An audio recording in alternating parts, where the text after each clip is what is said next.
I'm one of the MCs for the forum, and today we're going to be talking about how to plan an accessible event.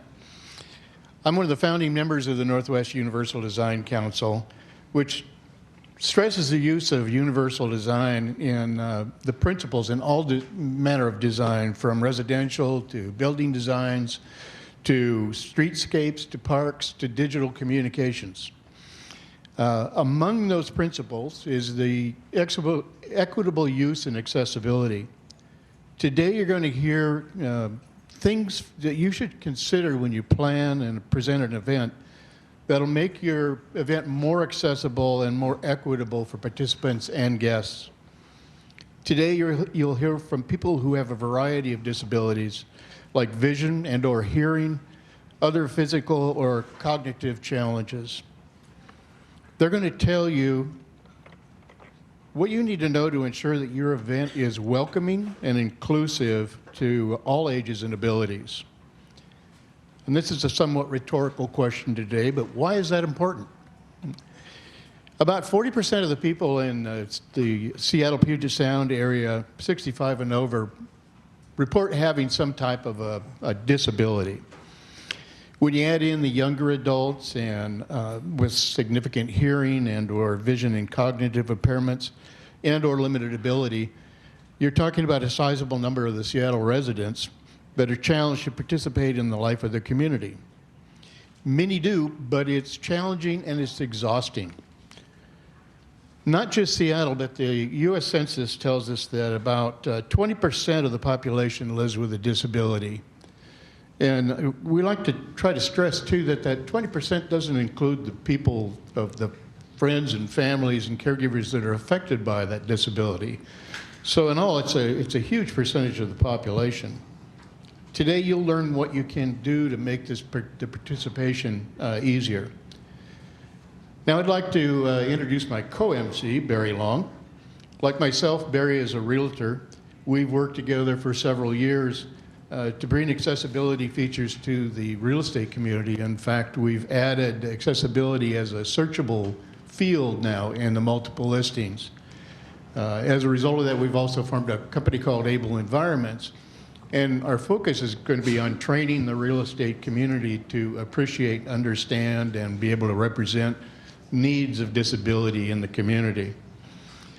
It's been a joy to work with someone who understands the accessibility challenges experienced by home buyers and homeowners.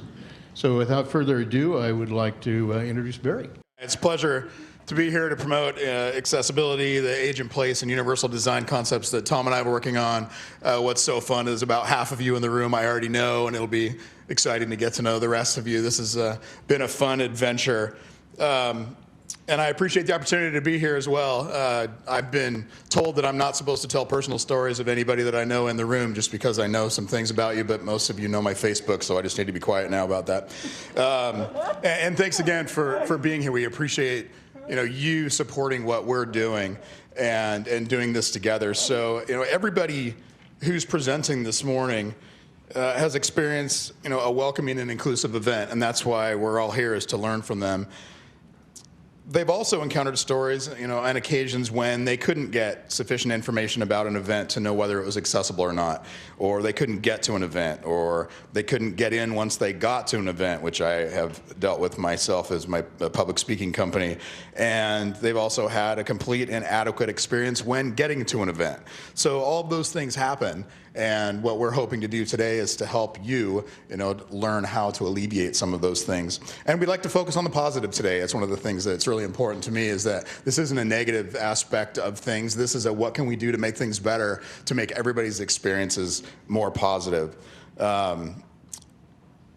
We want to let you know that what you can do to make an event, to make your event communications and logistics work for the greatest number of people possible. And that's one of the goals. We do everything we can to help as many people as possible. Can't help everybody, but as long as we do our best, then that's all we can ask for. So, Tom? Today, one of the things you're going to learn about is public accommodations. And this exemplifies a lot of what we're trying to say today. Today, we're providing a PA system, with basic accommodations for hearing, and stressing the fact that we constantly deal with is that your voice doesn't carry across the room. Use the microphone. Sufficient lighting for face reading, that's both lip reading and expressions. Oral captions, verbal descriptions of the slide images. Assisted listening system, hearing loops, receivers with headphones and or earbuds. Live captioning, sometimes called CART. ASL, American Sign Language interpretation. Pro-tactile interpretation. Wide aisles. Large copies of our PowerPoint slides as they appear on the screen now and in reverse for people with vision impairments who may prefer a dark background. And I also want to put in a plug for a booklet produced by Age Friendly Seattle. Their community guide to accessible events and meetings is about 40 pages long, and it's chock full of tips and checklists for event planners, and it's available now as a free download from the Age Friendly Seattle website. And I'll just say it out loud. You can get it if you need to later. It's www.seattle.gov/age-friendly. And again, we can get that to you later. Only print it out if you need to, because part of this is environmentally friendly as well. So just wanted to do that little plug. Also, there are links in the booklet that can help you have a great event, and there's a whole bunch of resources in that book as well. Thanks, Barry. Because of the complexity of today's program, we won't have a lot of time for questions. So if you have questions, look for the index cards on your seat. Write the questions on the card. If you cannot hold your hand up, please ask your neighbor to request a card for you. If you need help writing your questions, let one of the runners know. We have staff available to help. Runners will collect the index cards when they are held up. You can do that anytime. We'll also ask for them a little later. We'll have time, we'll see if time allows it for oral questions, but if you do have an opportunity to speak into one of the cordless microphones that our runners carry, and here's our big ask, wait for the microphone, like I said, before you begin.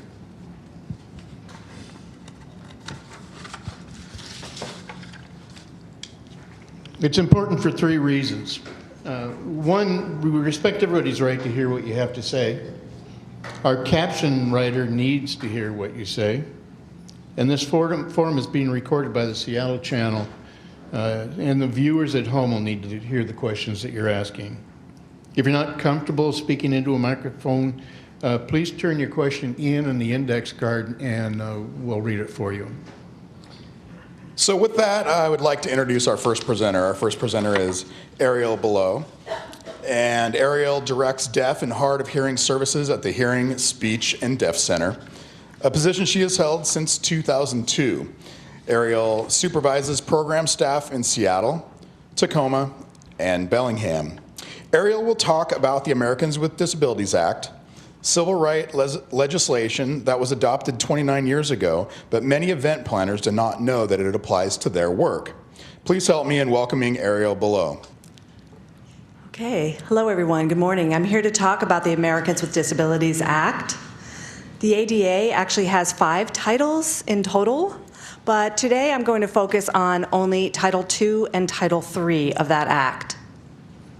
Title II pertains to state and local government entities and protects people with disabilities when accessing those areas.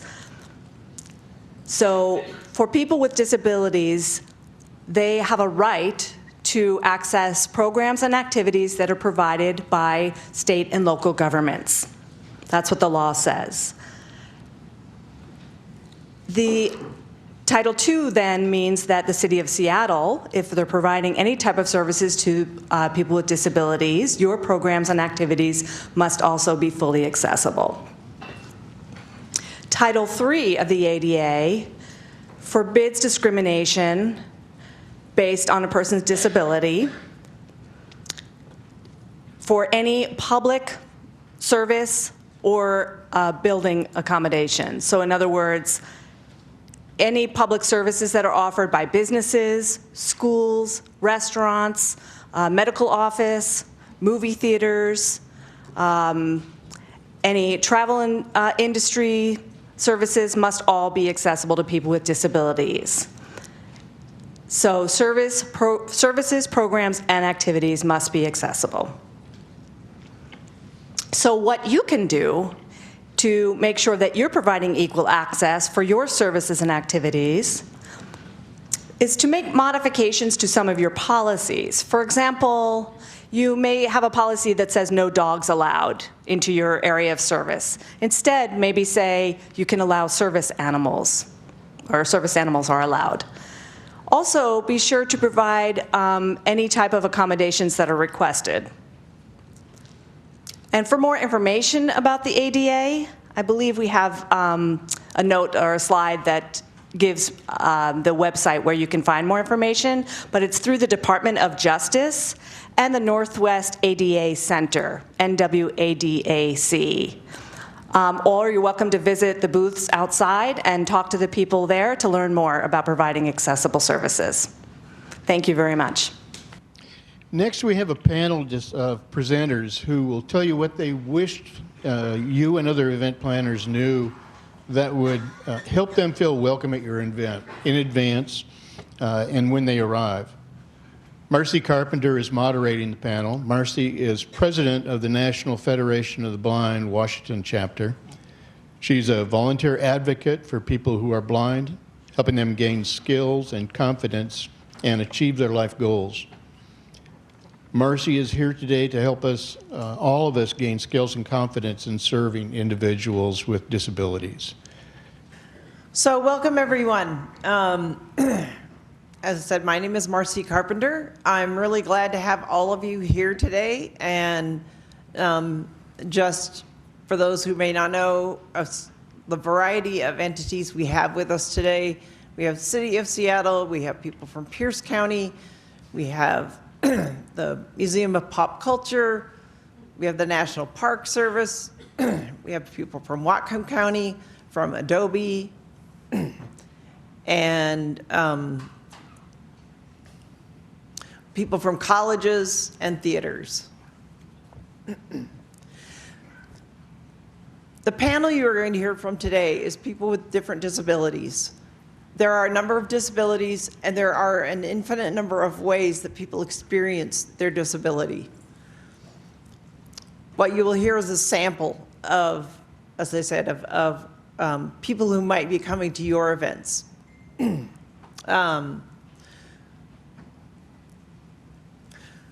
So, and there are 4 components for me for having an accessible event.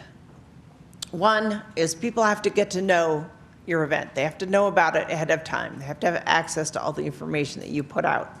Second, they have to get to your event. So the transportation has to be there. If you're planning an event out in the middle of suburbia or in a rural area,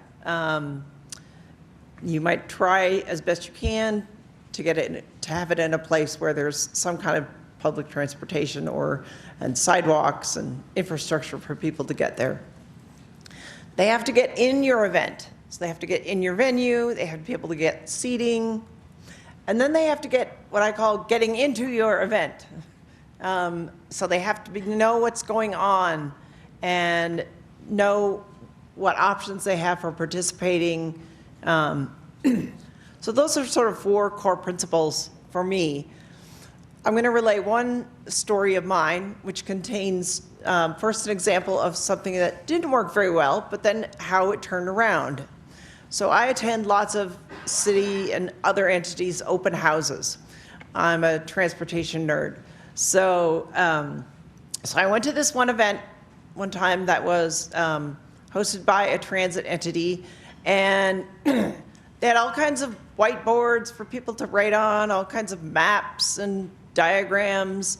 And so I walked in and said, you know, I'm blind. Is there someone who could walk around with me and tell me what's here? And there was kind of this silence. And then eventually they kind of had somebody who went around, and they weren't really sure what to do, but I kind of taught them a little bit about describing. And then they said, oh, well, we have computers over here. You can also look at what's going on what we have and give your input that way. But the computers didn't have any screen readers, any speech, text to speech, so that I could type in and hear what was on the maps and the drawings. After working with a company called Creative Inclusions, I went back to another event a few months later. I was met at the door as soon as I got to the check-in table. Someone greeted me and said, we'd like to help you make sure you have a good experience here. We can read things for you. We can help describe maps. We can write down comments for you. And when we broke up into small groups at that event, the person leading my group made sure that I was included and described maps and drawings. So we're going to be very solutions focused today, and people also may tell you some things that didn't work so well.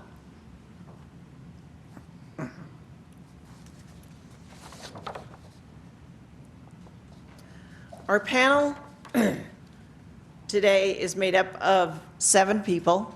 To my right is Tanya Finlayson, and then going to my left, we have Jamal Mazrui, Cynthia Stewart, Sandy Johnson, Alex Hubbard, Eric Shire, and Bruce Visser.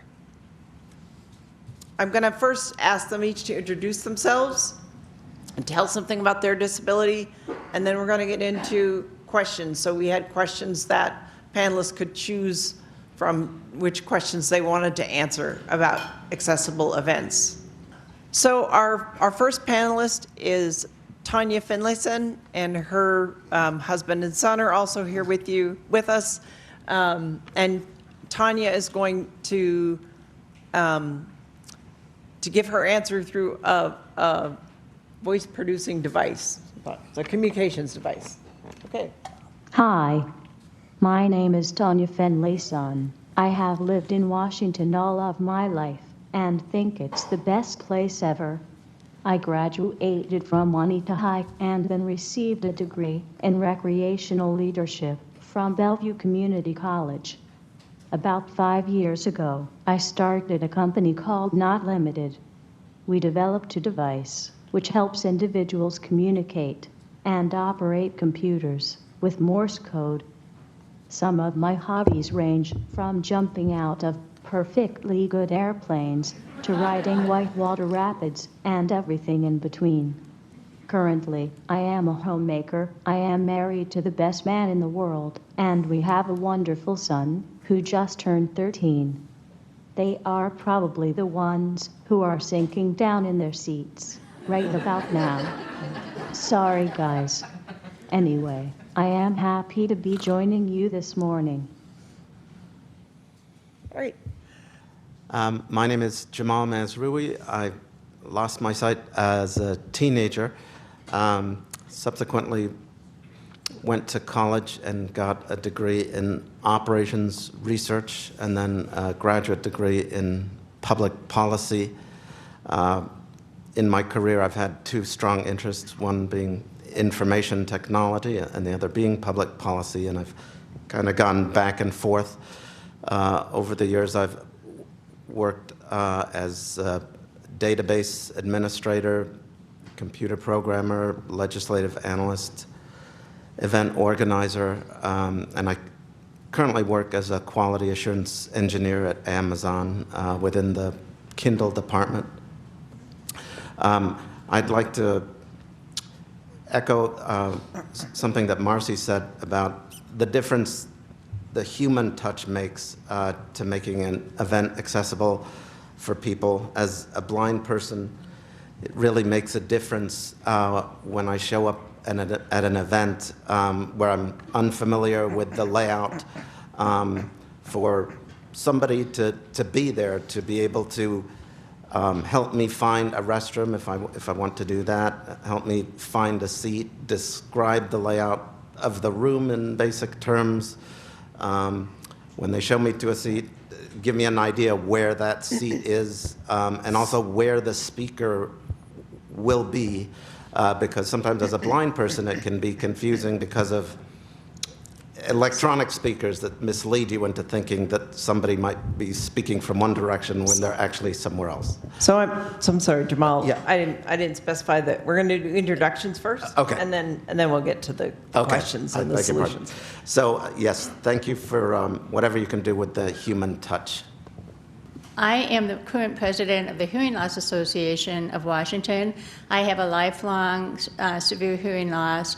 I didn't wear hearing aids that were good for me until I was about 25, and so I was fortunate to get through school anyway, and am very grateful for the advantage that the hearing aids have given me ever since. And career-wise, I've been pretty successful.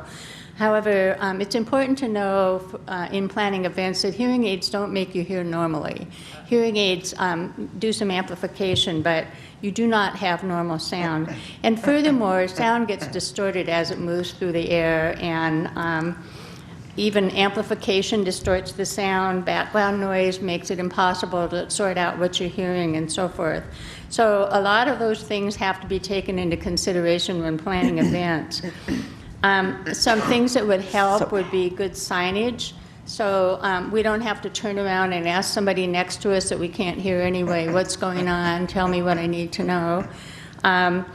Also, hearing assistive systems. There are a number of them, FM systems, hearing loops, and we have 3 documents at our table outside that I hope that event planners will pick up. Hearing assistive listening system checklist, how to use CART, which is in demonstration here, and then locations around the state of Washington where there are hearing loops, which is also available in this room. Thank you for that. I'm going to get 2 more points, and that I'm not answering the question yet. So. Oh, okay. Quickly, please. Quickly. I got a question that kind of overlaps with what I thought the instructions were on the first piece, so I'm just going to finish this piece, and then let me just also add that concrete buildings are really rough, and thank you to the realtors for working on how to make their jobs more accessible. But if people designing buildings would consider that the echoes and the hard surfaces make it really challenging for hearing. So when you're planning an event in a concrete room, please give that some consideration. Allow people to sit near the front of the room, near the speakers if they can't hear, because they can see, they can lip read, and that helps a lot. Even with the amplification, the lip reading is useful. Backlighting is a problem because people's faces are shadows, so not having a white background in back of the speaker is helpful. Having the light on the speaker.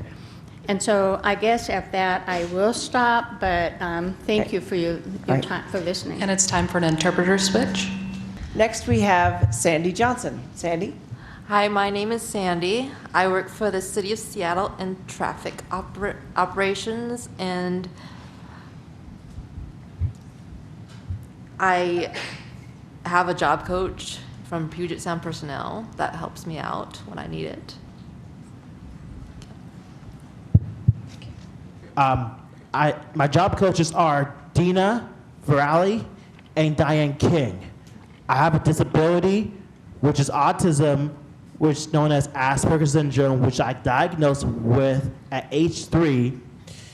And it's important I have to email the venues that I attended to so they will plan ahead and they'll figure out something, how to plan things out. And it's important to arrive early at an event like Centering Field, Tacoma Dome. It's important that the event planners will help me find a seat where I reserved and where the restrooms are so I can know where I go. And thank you all for listening. All right. Next we have Eric Shire. Hello, everyone. My name is Eric Shire. I'm the current commissioner and co-chair for people with disabilities. I'm a mayor-appointed position.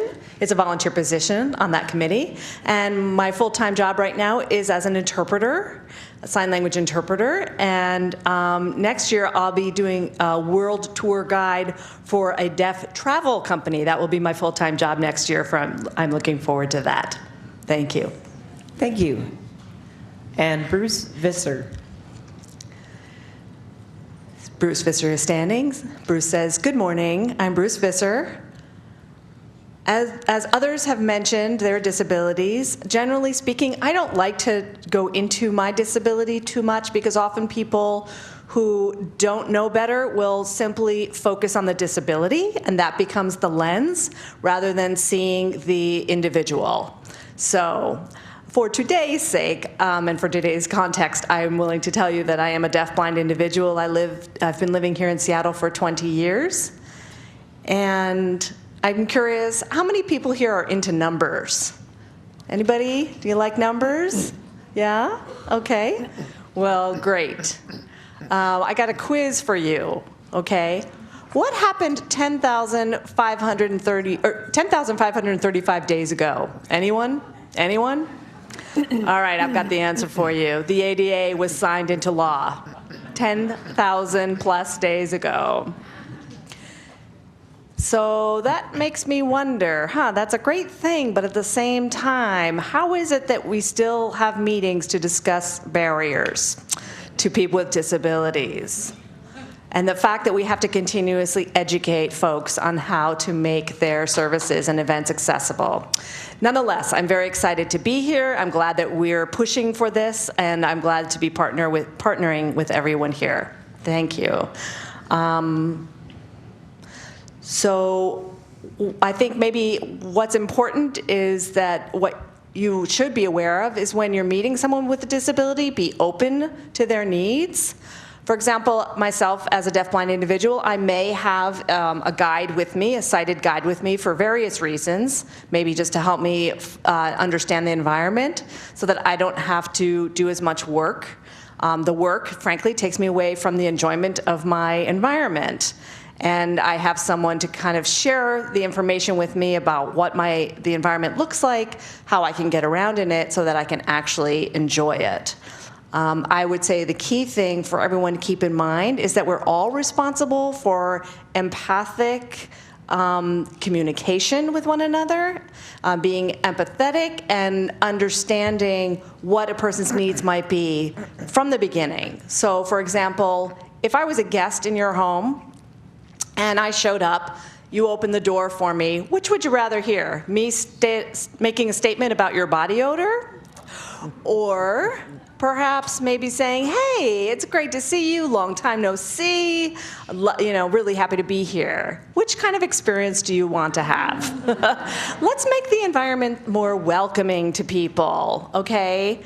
I think when you think with your heart and your mind, then you're better able to prepare, and it allows everyone to enjoy their environment and your event. Thank you.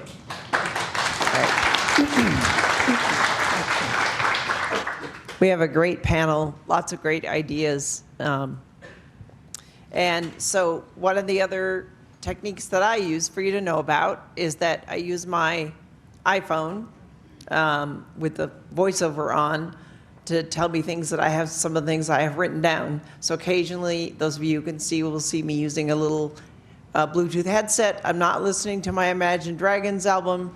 I am actually dealing with matters having to do with this event. And two other things very quickly. About something about disability etiquette for everyone to know. It's generally a good idea not to ask a person a lot of personal questions about their disability. Every day when I'm out, I'm constantly educating the rest of the world about my blindness and what I can do because people have low expectations. So they compliment me for things like crossing the street. And so it's good, if you want to ask a question once you've gotten to know someone, that's fine. But just if you're an event planner and you're just meeting someone who's coming to your event, just deal with what's kind of needed for that event. And the other thing is for blind people particularly is to use words. So many times on the bus I'll have someone who thinks I would like to know that there's a seat available near them, and so they'll reach out and grab me. And not thinking about the fact that they are grabbing a strange woman. And so I don't know if they're trying to show me a seat or they want to take my phone. So just a little tip there. All right.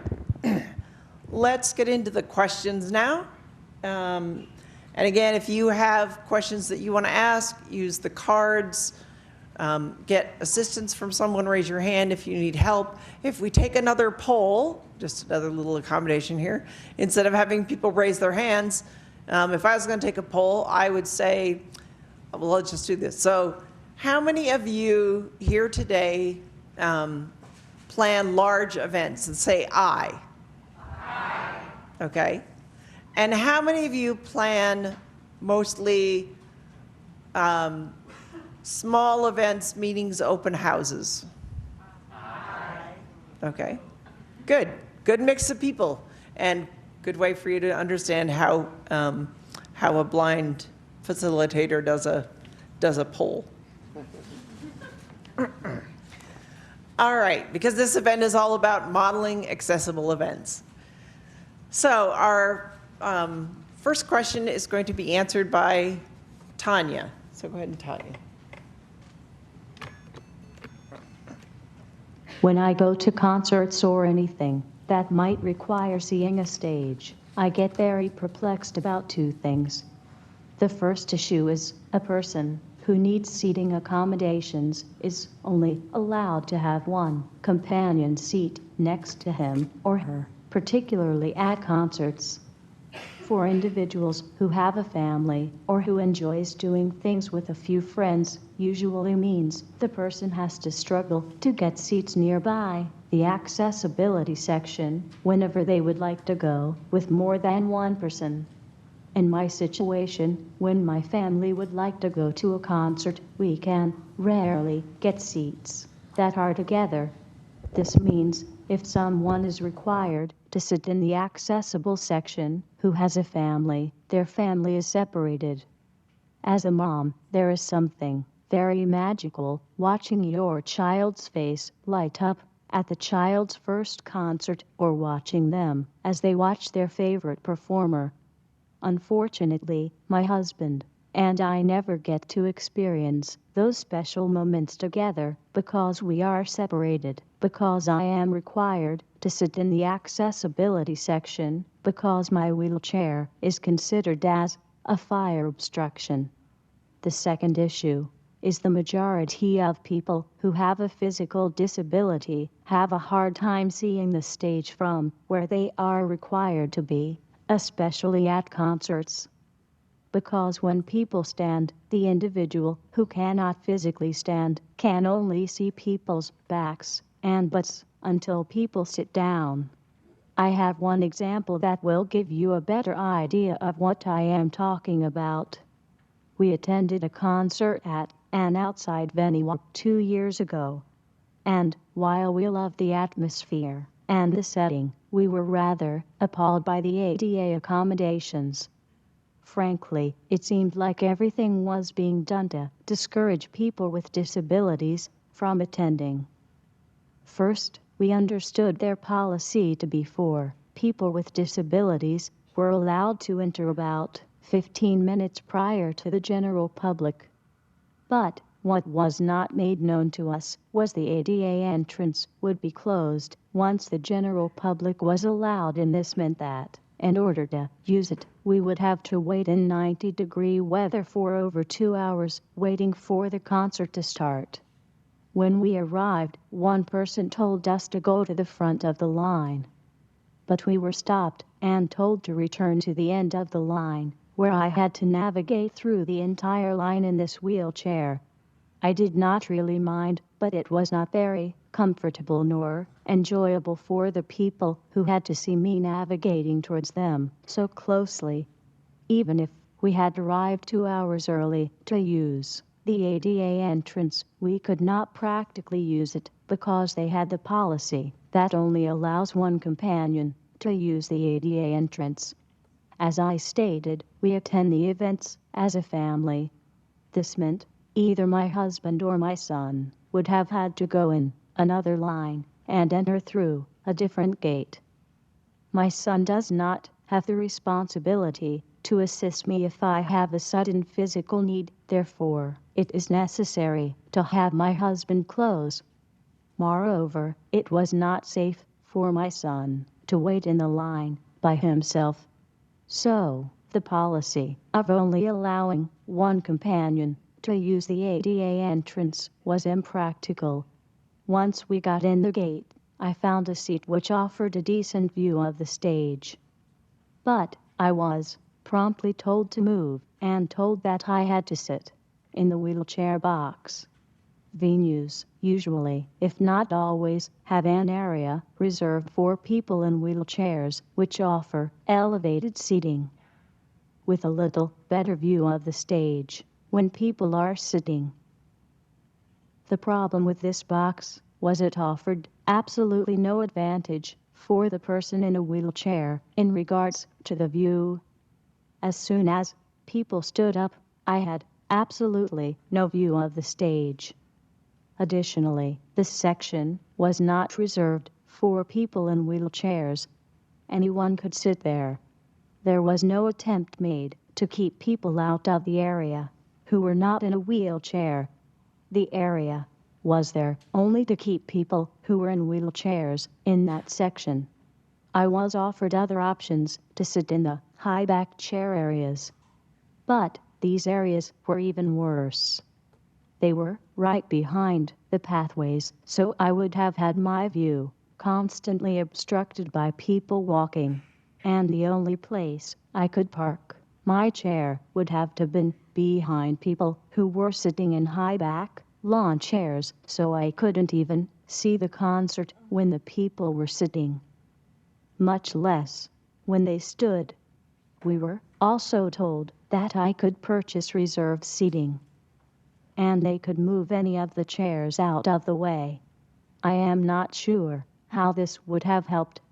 I would have been still stuck in one spot, and when everyone stood up, I wouldn't have been able to see, unless they offer reserved accessible seating for wheelchairs which are elevated. I understand the reasoning behind the policy. Venues want everyone to have an enjoyable experience.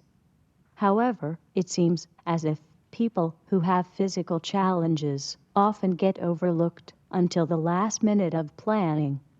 This leads to scrambled planning, which leads to individuals having a terrible time, which leads to a decreased desire to go to events, which leads to increased isolationism in the disabled community.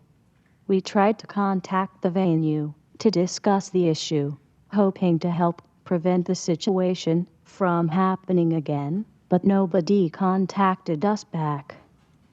After all, it wasn't like we were seeing someone like Elvis or someone special. Needless to say, this is very disappointing because the possible solution can be very simple. By better planning, or having someone who has a disability who can assist in seating arrangements for events would probably solve a lot of problems like this. All right. And one thing that Tanya touched on that I meant to mention earlier is that one thing you can do in planning events is to hire disabled people to help you plan them. Not every disabled person knows about every other disability, but it greatly increases your chances of having accessible events if you include disabled people in planning. All right, next we have Jamal Mazrui, who's going to talk about website accessibility and how that can help foster a welcoming environment. Jamal? Let me make sure. Let's see. Is the microphone on? Okay. Yeah, there you go. I mentioned the importance of the human touch earlier. Now I'd like to talk about electronic inclusion before, during, and after an event. In general, it's important that content be both accessible and supportive for people with disabilities in order to enable their participation in events. Before an event, try to make sure the word gets out to the disability community as well as other communities by getting in touch with consumer representatives of consumer organizations and giving them announcement publicity material that they can distribute. Also, make sure that the website is accessible, and the most important things there related to the event, I would say, are to make sure that the content has good heading structure. Yes? Is it not? I beg your pardon?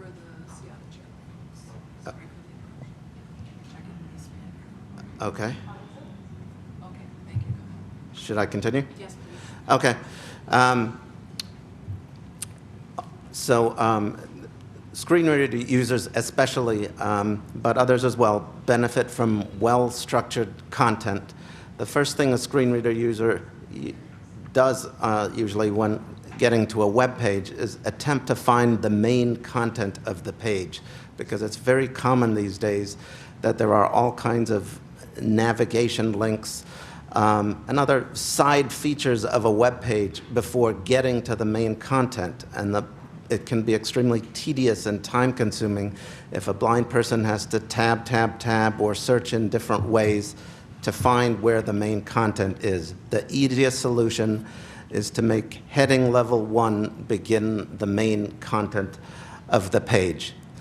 Make sure that that page includes a section that describes accommodations related to the event and other accessibility features that will benefit people with disabilities, such as how to get to the event by public transportation, a description of accessible entrances with wheelchairs, a description of where the restrooms are, the ability for somebody to request an individual accommodation by phone or by email.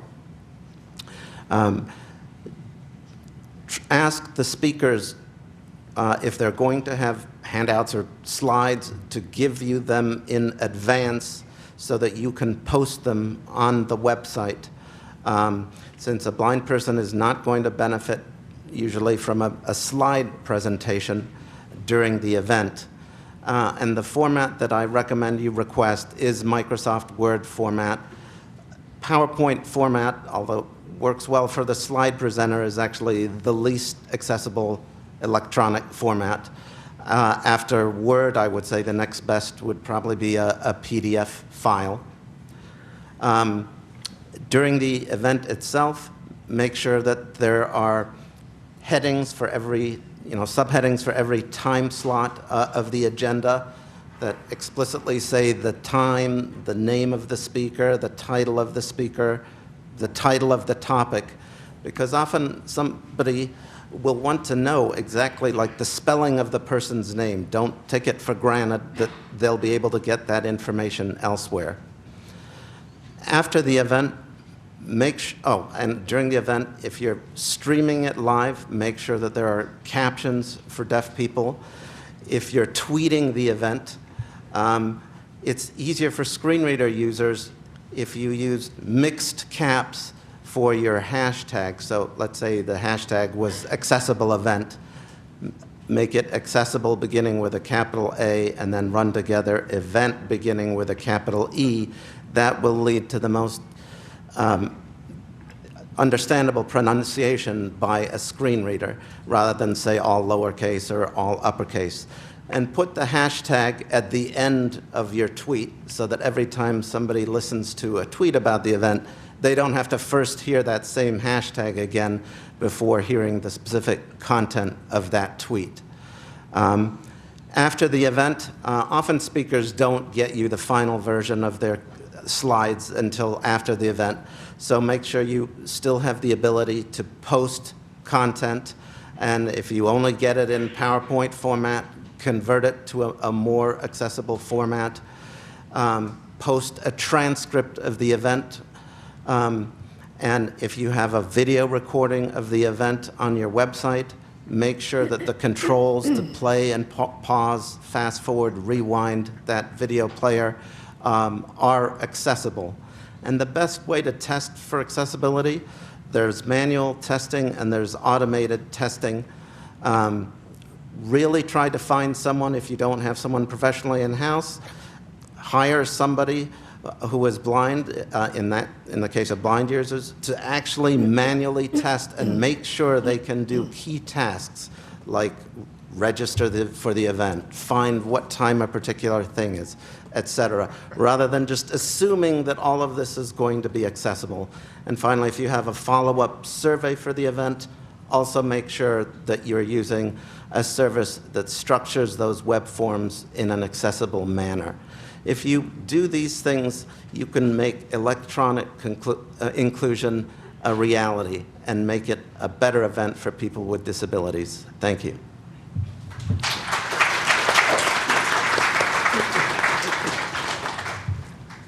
Thank you, Jamal.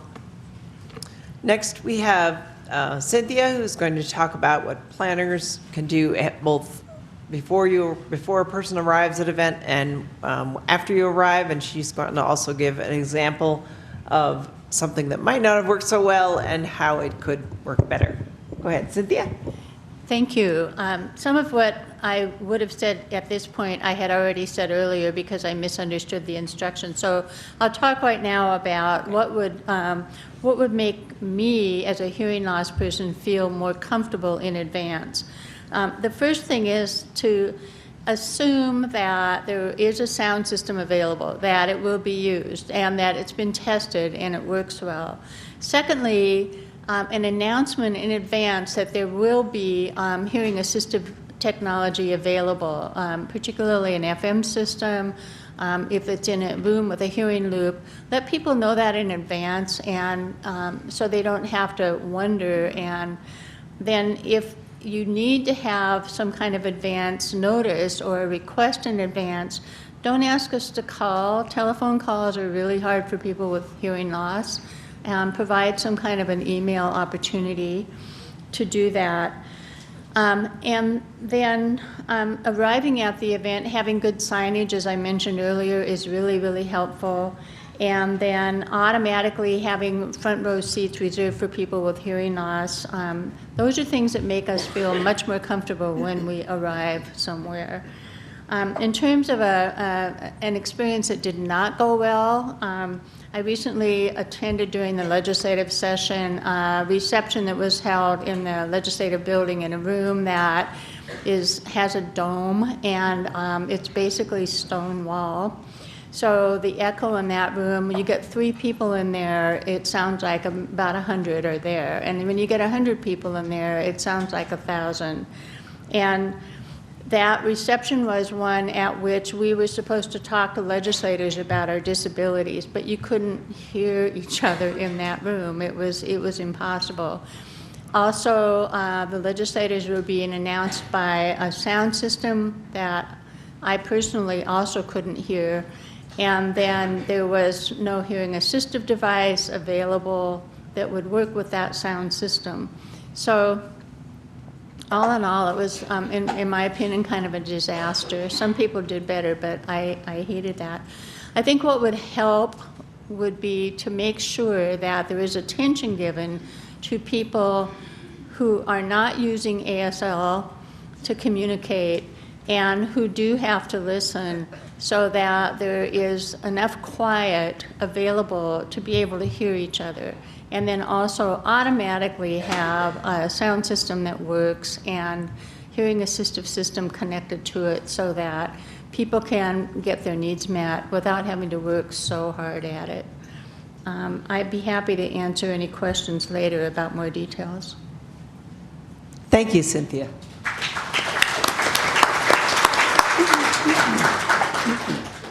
And next is Sandy. So, in my past experiences, going to the park where there are hiking trails or a bit of a challenge where there are uneven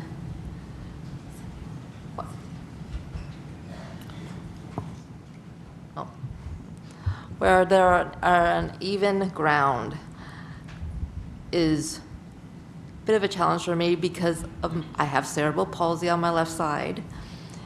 Then therefore I have to lift my leg up more to go around or over things, and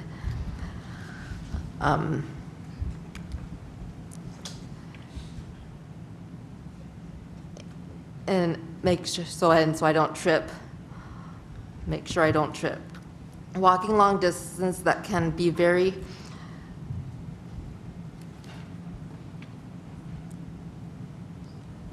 tiring for me, and this is where it would be nice to have someone to guide me, to let me know where I'm, if there's something in my path, because I may not see it because I also have limited vision, peripheral vision on my left side, and there's nothing that can fix that. So, and then going to large events, for example, a Seahawks game or a Sounders game. What challenged me most is where I need to go and what direction it's in, and where that nearest exits, bathrooms, and entrances are. The things that would help me is having a map on hand of a layout, or have someone that can assist me, and there's a lot of information or directions given to me. I do better when they are in step-by-step format and what landmarks are nearby. Thank you.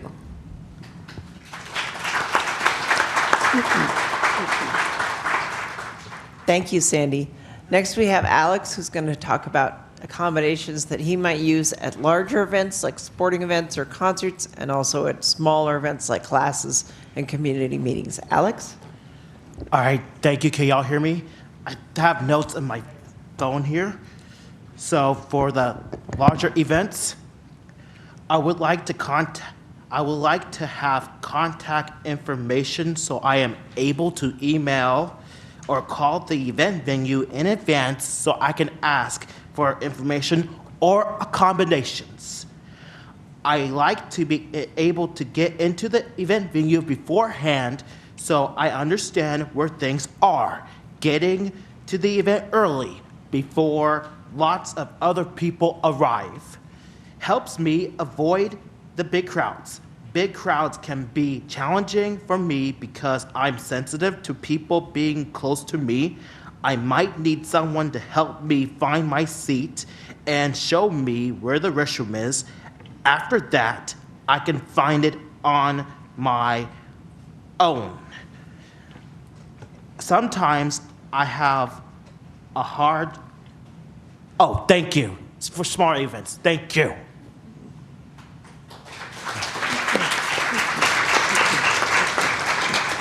Interpreter switch.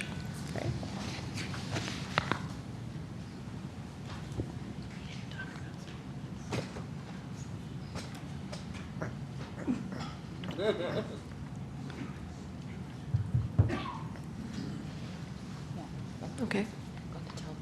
Marci, Yeah, go ahead. you can talk now. Okay. Go ahead, Alex. Go ahead. Okay. About the small events. Oh, the smaller events now? It's fine? Yeah. Okay. Yep. Hold on a second. All right, for smaller events, sometimes I have a hard time paying attention, so I might ask the presenter to repeat the information. I want to feel comfortable being honest and ask that people to be patient with me if I ask them to repeat. Sometimes it is hard for me to understand directions or other information. I want people to understand I have autism and to be okay with that. I really appreciate it when people are patient. I don't like it when people are being mean to me. Sometimes people misunderstand me, but they pretend they do. Please be honest with me and let me know if you don't understand me. Just ask me to repeat what I said. Thank you for inviting me to speak here and for wanting me to learn how to make events more welcoming and acceptable for me. Thank you, everyone.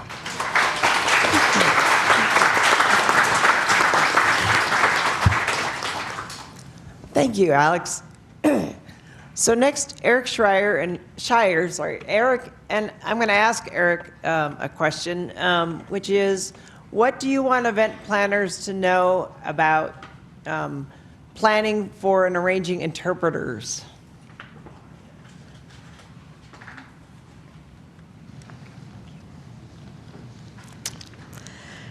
Hi, thank you everyone for coming today.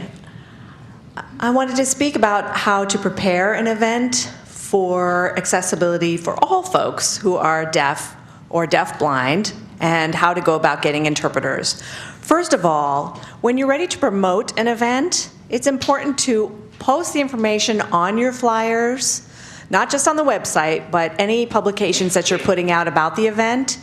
At the bottom of the page, it should state, as an example, the Transportation Department provides equal access opportunities and reasonable accommodations within their service programs and employment. To request accommodations, you should name the person's name, phone number, could be video phone as well, VP or TTY if you have that equipment available in your place, and also an email address for requesting reasonable accommodations. When someone sees that information, then they first recognize that you're providing the accommodations and then can make the request directly in person.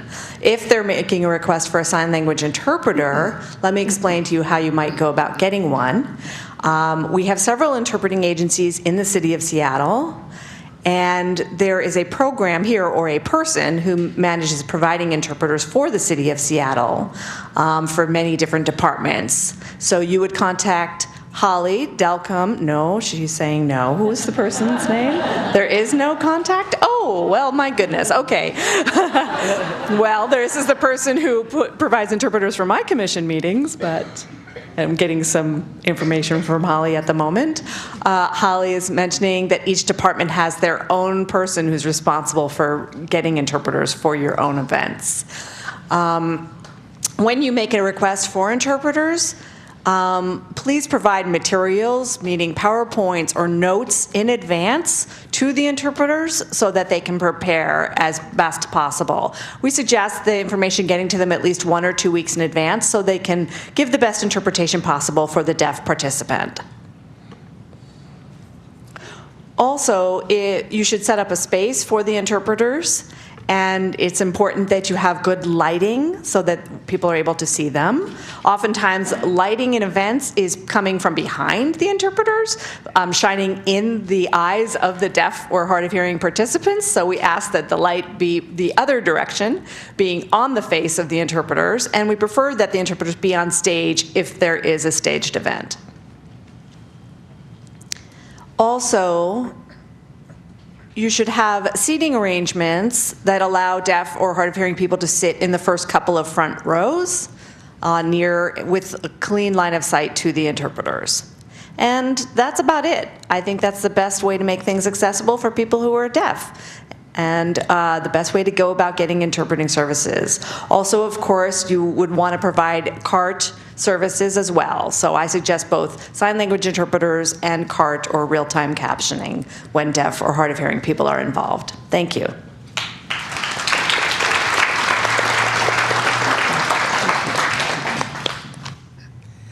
Thank you, Eric. And next we will hear from Bruce Visser.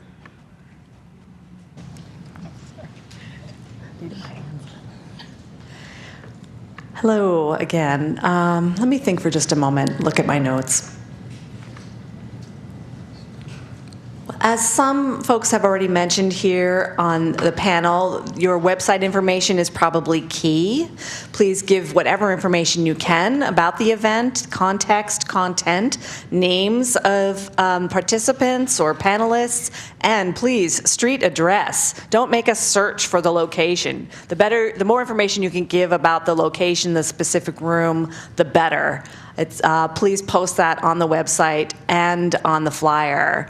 I don't want to have to look back in my notes to find information. So I want to get choices about how to get to a place. So it'd be nice if you listed options for public transportation as well when you're hosting an event. Again, you want contact information, as Eric said, for who you should reach out to when requesting an accommodation. And let me think, what else?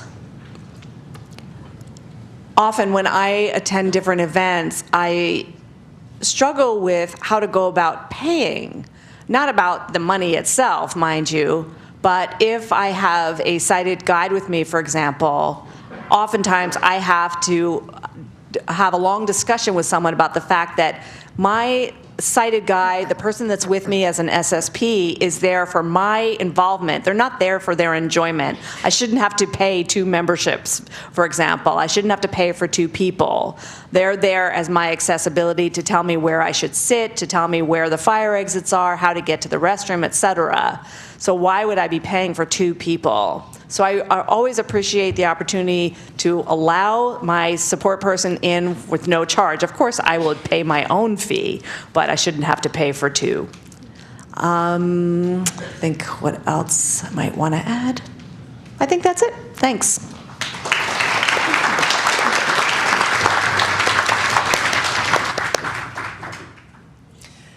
Thank you very much to all the panelists. So we are now going to take questions. So, Marci, this is Barry again. I'm sorry, I'm going to interrupt really quick. If you have questions, go ahead and hold your cards up right now. Those of you that haven't done it yet, just so we can have a runner come by and pick those up. All right, thank you very much. Okay, Marci, again, sorry I interrupted. Go for it. That's okay. And so what's happening is, since I can't read your little cards, someone is collecting them, putting the questions into texts, and she is going to start sending me questions.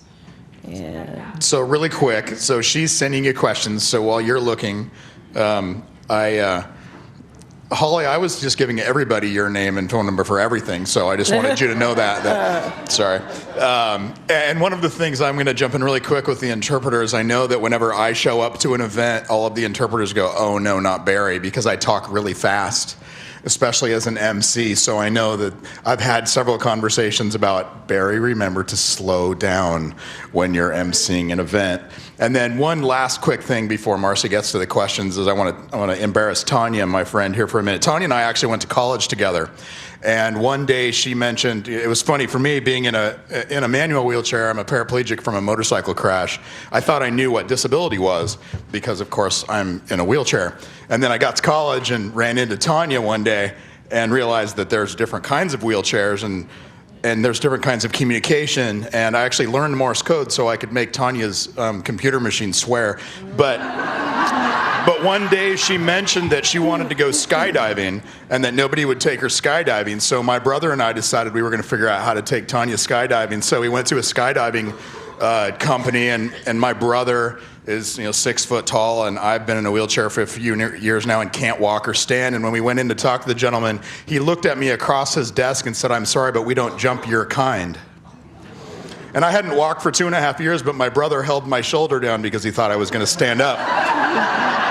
And I said, "Yes, you will. You will jump, my friend and I." So when Tanya graduated from college, we took her skydiving, and I think her mom still hates me for it, to be honest.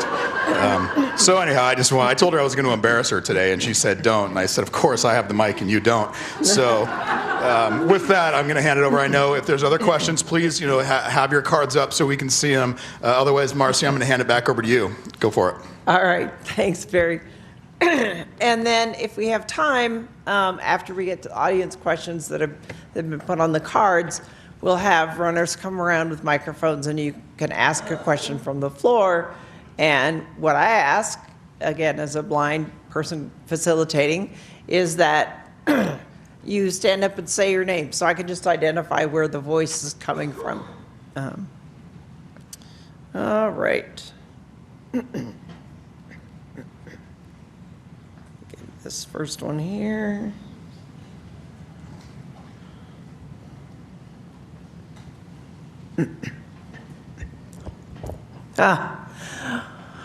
What could today's event planners have done to make this event even better? And I'm going to, I'll ask Cynthia if you have any thoughts about that. I think this event was planned very, very well. I think the one thing I would add would be some kind of a program where the speakers' names are and tink cards so that people can tell who's talking. You've heard me be introduced and you've heard Jamal and so forth, but you won't necessarily remember our names, but I think this was very well done. All right. Anyone else on the panel? Alex or Sandy, do you have any thoughts about how today could have been planned even better? I think it was very well planned. Very great turnout. And thank you for all coming. All right. So, Well, I agree with Sandy and the others. I think the event planned really well as they understand, like, what's important for me to come early in advance so I can find a better seat. And thank you guys for being here. oh, yes, sorry, I forgot. Yes. This is Eric. Yes, I would like to say that I think this event was planned very well. It's a great example for those of you in this room to experience this, because I think what you see, what you feel, what you hear, take advantage of what you're learning here today and take it home, and please use these ideas for your event. Thank you. All right. So we have a question for Tanya specifically. What is it like for your son when you guys have to be separated at an event?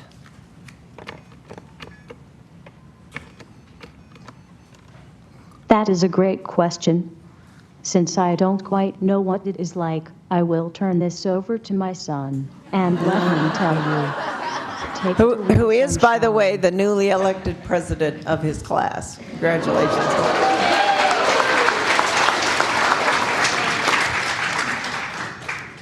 I do remember one time we were at one of my favorite band's concerts, Pink Floyd, well, more specifically Roger Waters.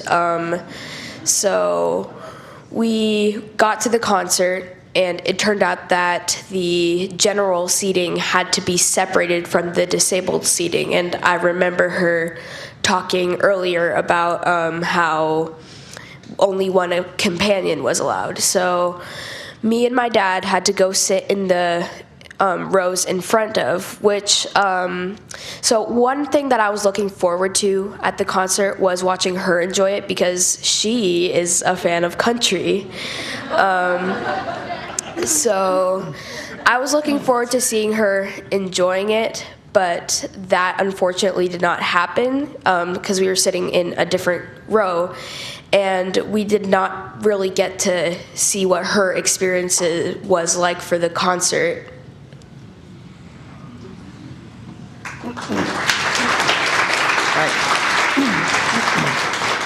Interpreter switch.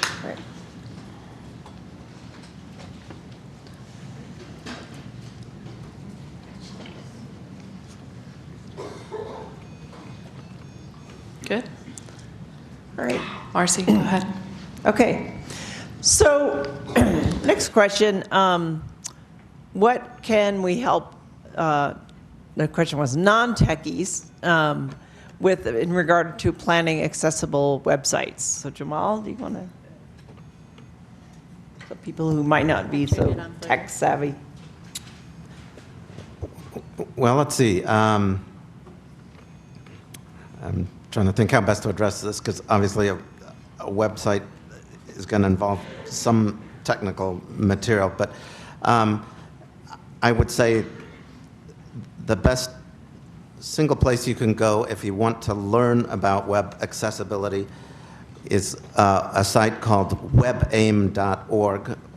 It's WebAIM stands for Web Accessibility in Mind, webaim.org. If you want to do automated tests of a web page that will report findings about how accessible it is, the best suggestion I have is to use the Chrome browser and search the Chrome extension store for an extension by Microsoft, which is called Accessibility Insights. And when you install that extension, which is free, it will be very easy to then go to any page you want and invoke the extension, and it will produce a report describing problems that it has found on the site. You might not be able to understand all of the problems yourself, but I think if you pass that report on to your web developer, it should be very helpful. Thanks. All right. Thanks, Jamal.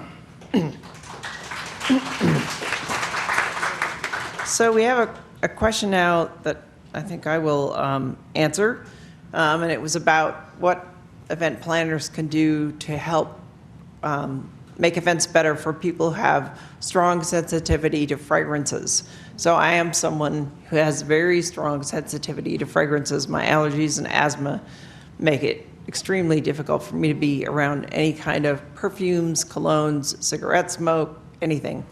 So one of the things that I find helpful is that in smaller meetings, 50 people or less, open houses, classes, if there can be a heading at the top of the event, at the top of the agenda, at the top of whatever people see that says that this is a fragrance-free environment and we want to make this welcoming for everyone to attend.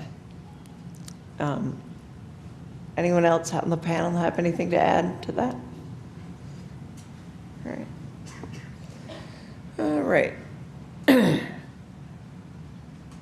And we did not rehearse this method of dealing with questions, so it takes me just a minute. Sorry, someone wanted to speak. You need to get a microphone, but... Hi, Marci. This is Kim Connor. I wanted to add around the fragrance stuff because I, too, also am very sensitive. Can give me migraines when I'm in a meeting. And I think what happens, what I notice a lot around fragrance or fragrance-free meetings is people don't really understand. So it's really important for us to educate people. And it's not just colognes. And it's not if the cologne smells good or smells bad. That's a preference and not a chemical sensitivity. But we also need to talk about like lotions and soaps and other things that people put on because some of them are more fragrant than others, and it's actually the chemicals in it that can spurn an attack for me as well. So I just wanted to add that for people. Thanks. Thank you. And also, for me, a big problem is strong cleaning products. So I encourage people to not use bleach or something right before the public is coming into an event. All right.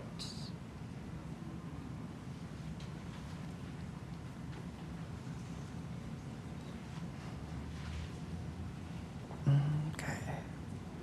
All right. Okay. How do I know if my PA system is good enough for someone with a hearing loss? So, Eric or Bruce? And maybe Cynthia? Cynthia? Go ahead, Cynthia. I think the best way to tell is to have somebody with hearing loss tested. Short of that, you would ask somebody to stand in the back of the room with their back turned and ask them how clear the sound is. Is it coming through clearly? Are all of the syllables distinguishable and so forth? Thank you. All right, thanks.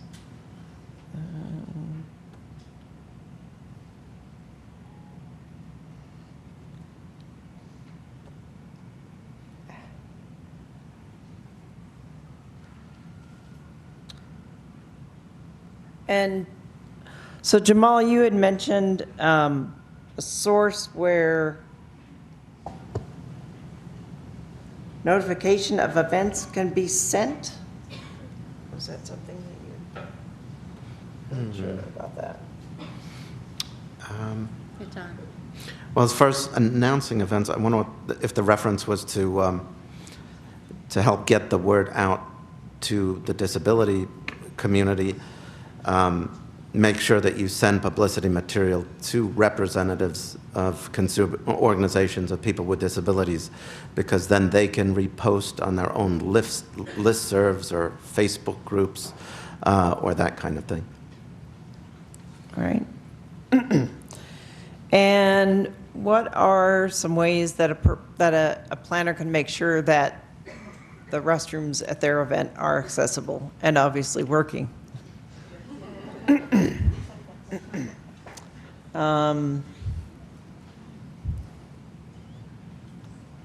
Let's see.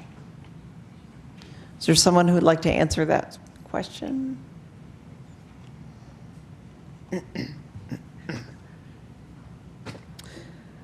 I guess check with the venue that you're holding the event at. Have a contact for maintenance staff at your event in case something comes up. And you can consult with the Northwest ADA Center, and Holly might have a comment about that. So what happened here was TJ, who uses a wheelchair, let us know that the restroom wasn't working, accessible restroom on this floor. So we contacted our security and asked them to ensure that it was fixed, and mentioned the fact that we have a number of people who use wheelchairs here at this event. So they made it a priority. And I haven't had a chance to run out there to see if it got fixed. Hopefully it did. Okay. And This is Eric. I have a comment. yes, Eric. Another thing that I thought of, perhaps out of the box, if you're planning an outdoor event, make sure the restrooms are those honey buckets that are often offered. Make sure you've got accessible honey buckets and that there is a safe ramp to enter and exit, because oftentimes we all have to step up into those honey buckets. I'm sure that's not going to work for people using wheelchairs. Something to think about. Okay. And what's the difference? How do you know the difference between what is a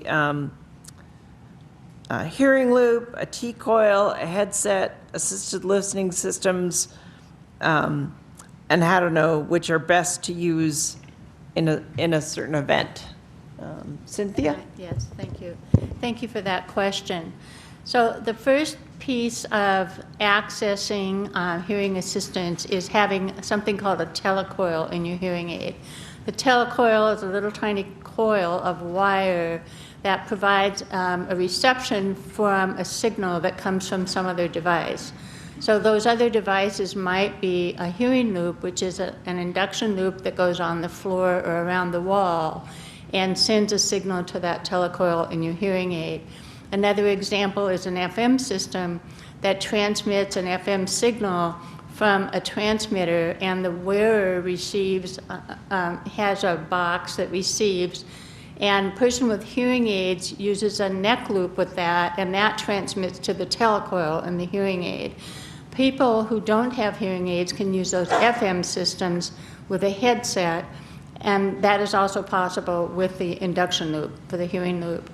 There also in theaters are infrared systems sometimes. Those are a direct line of sight to the same kind of a receiver that receives that signal, except it's an infrared signal rather than an FM signal, and the same principle applies. If you have a hearing aid, you wear a neck loop with that receiver and it transmits to the telecoil in the hearing aid. If you don't have a hearing aid, you wear a headset and you get that amplification. So I'm not sure I covered all of the terms in there. It's okay. I'm sorry, say what? And as I mentioned earlier, we have handouts at our table outside for the Hearing Loss Association. Thank you. Yes. Thank you.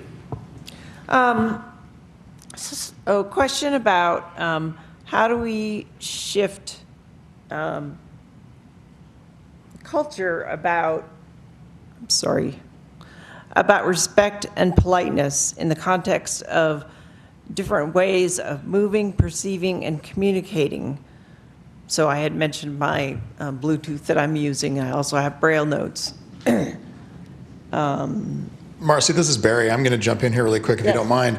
One of the things that I learned, we were doing outreaches around the state on the Governor's Committee on Disability and Employment, and I got in trouble one day because I didn't realize that I wasn't using people first. And those of you who don't know what that is, it's the idea that you're talking about the person first and their situation second. It's just that simple. Instead of being the wheelchair guy named Barry, I'm Barry who happens to be in a wheelchair as a descriptive. And you can do that with any type of disability. You can do that with anything, actually, in terms of communicating with different people. So I wanted to bring that up because people first, it's something that everybody should be aware of, and sometimes it's hard to do in certain scenarios, I realize, but when you're thinking about it that way, when you're describing, a person or a group of people, it's describe the people first and then the situation second as a descriptor. So just something to keep in mind in the back of your head when you're doing your communications as well as when you're presenting. Holly, I see you want to jump in on that. I'd like for Ariele to talk about if she likes to be referred to as a person who's deaf or as a deaf person, because I think there might be an exception in that case. Okay, great, thank you. Ariele? Yes, hi. Usually within the deaf and hard of hearing population, we tend to think of a term deafness or deaf as a positive term rather than we don't use the term hearing impaired. We consider that a more pathological view. So within the culturally deaf community, we consider ourselves deaf, deafblind, or hard of hearing. I myself say that I'm a deaf person because I see myself as culturally deaf. So I accept the fact that the term deaf might be used prior to the person first language, if you will. So I will say, for example, I'm a deaf woman because I identify both of those are important cultures for me. And because I'm using ASL, and it is a formal language that's recognized as a unique language, I choose to use the term deaf rather than say person with a disability. That terminology is often used for people who might have some residual hearing, and that's perfectly acceptable, but among culturally deaf ASL users, we have no problem with the fact that we don't hear, and ASL is our primary mode of communication and language and culture, so therefore deaf person is perfectly acceptable. Thanks, Ariele. And I'll just also say that in the National Federation of the Blind, we refer to ourselves as blind people, and it's like Ariele was saying. We view that as not a negative trait. Not all the baggage that's as people sometimes associate with the word blind. And so there are differences among people, as you've heard from all of us. Some people prefer person first language, some people prefer identity first language, which is what blind person or deaf person means. So you can be as do the best job you can in your written communication, and then if you're speaking with someone, you can always ask what they prefer. Yes, Eric.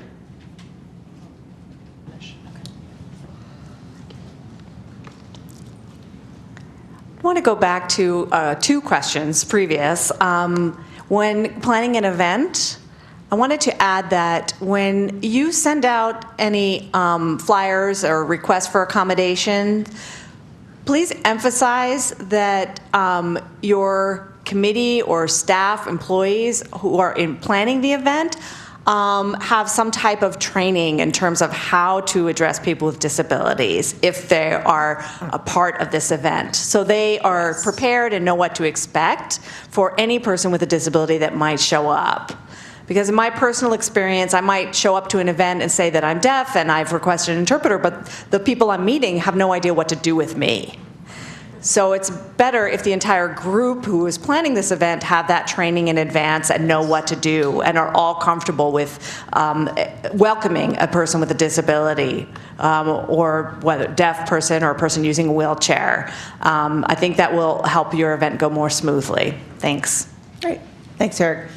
And so a question that you or some of the others I might also answer. What should an organization budget for interpreters? I know that can vary depending on the time, but what's kind of costs for interpreters? Hourly rates or? And it's time for an interpreter switch while you're thinking about that answer.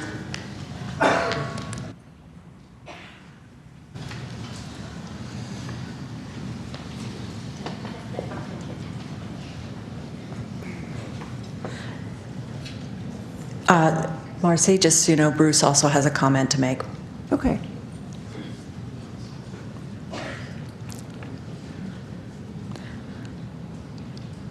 Are we okay? Just a moment, please. Okay. Yes, this is Bruce. Sorry, I got lost for a second in what question we were answering.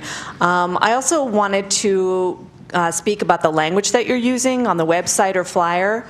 Don't assume that everyone uses English as their primary language. For example, I live in an area where there's over 44 different languages spoken in my community in Seattle.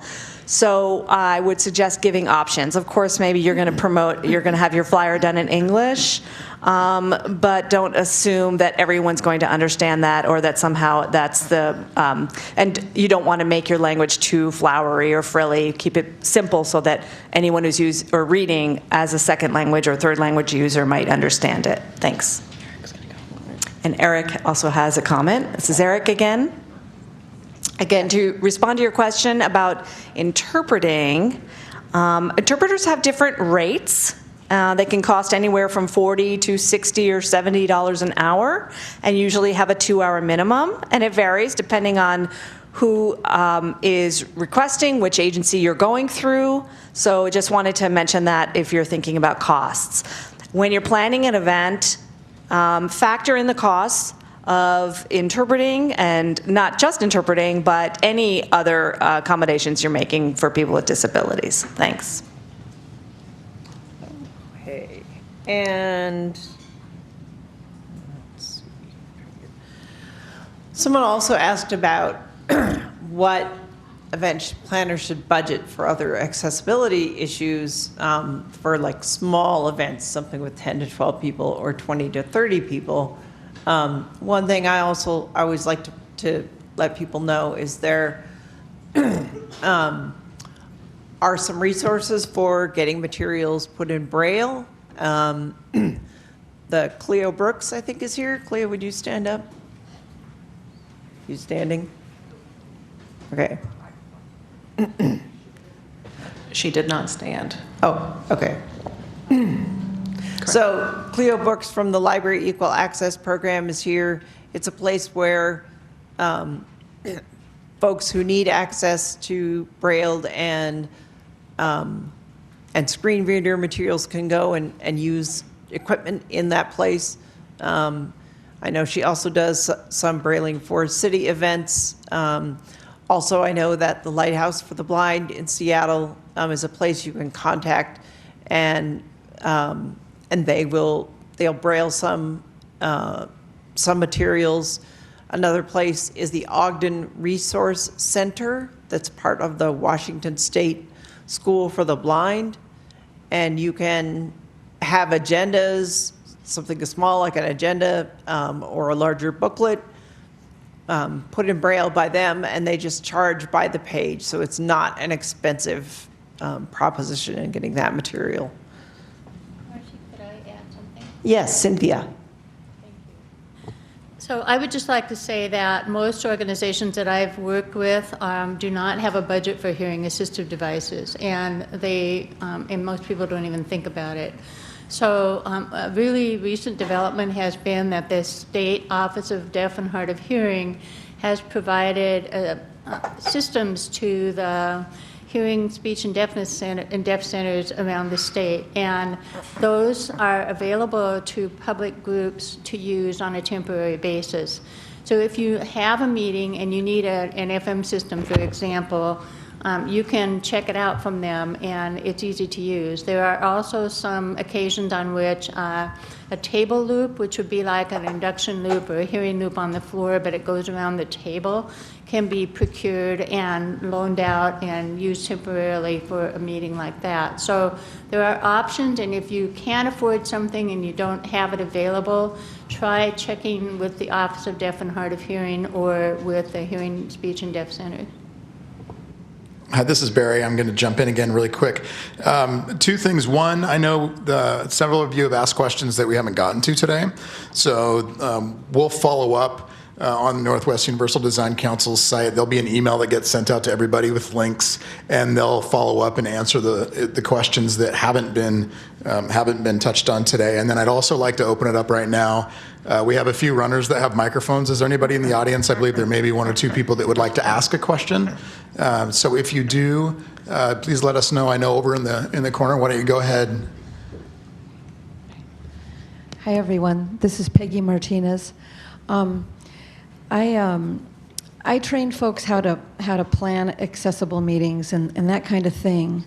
And I've learned a lot today listening to you, to the panelists.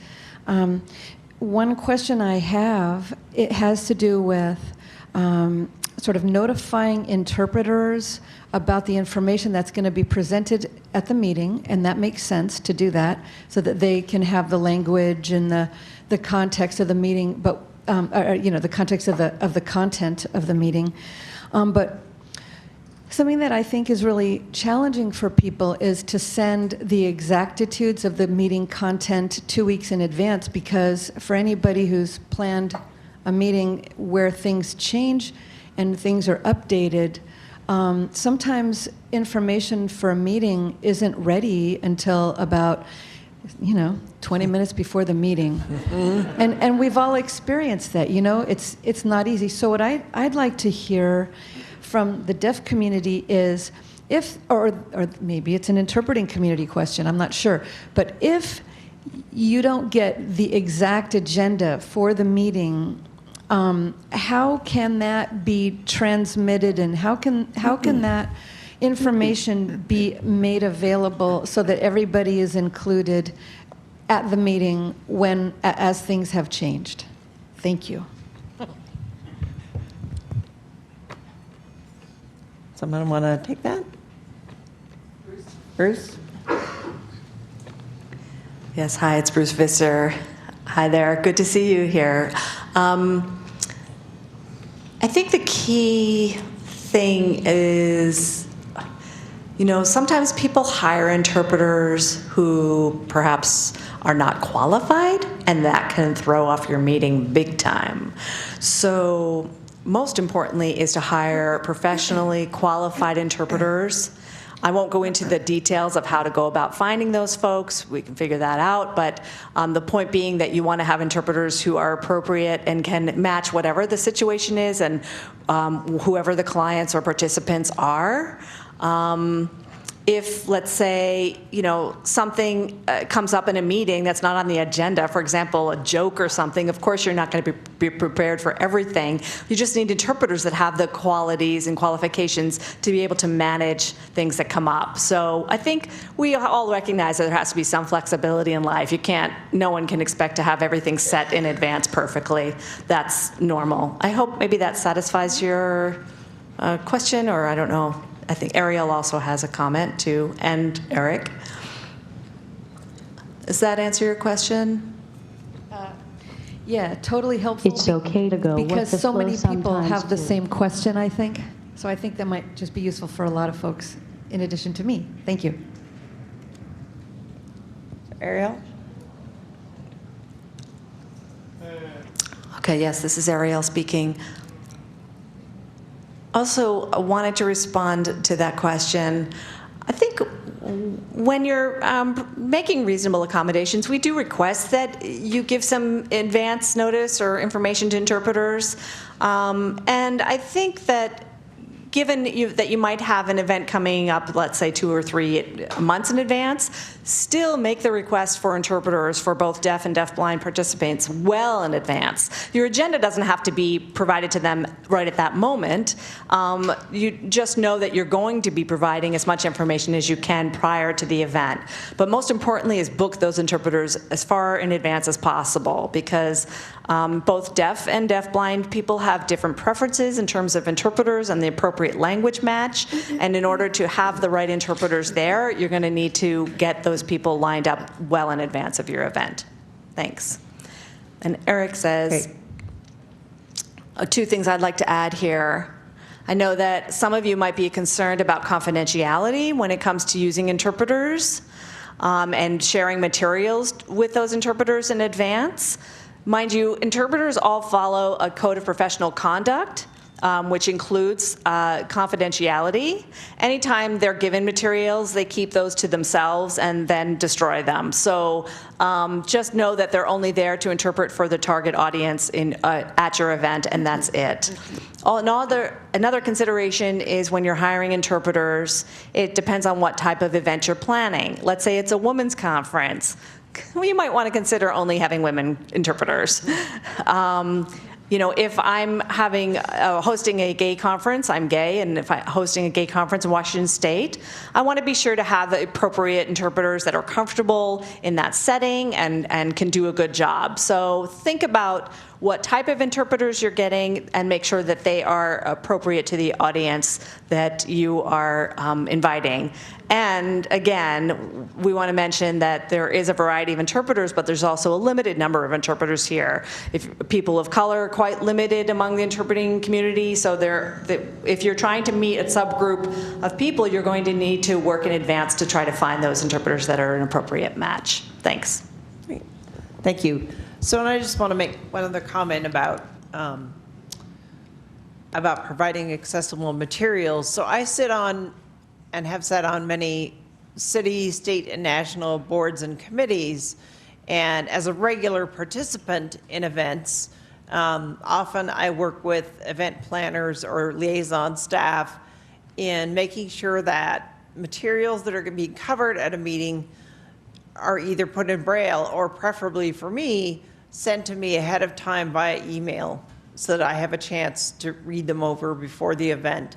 And again, sometimes something comes up at the last minute, and that's fine. When I served on the city transit board, I had our great staff liaison, Ben Smith, trained so that when he talked with presenters, he made sure that they either provided the materials to him in a Word format, in an accessible format, or he made that conversion himself. So when you can convert PDF documents to Word, if you have the right program for that, it's not one that every blind person is going to have, because that particular one costs some money, but it's just another consideration. First, I'd like to thank everybody and all of our panelists, and Marci, you for running this. This was fantastic.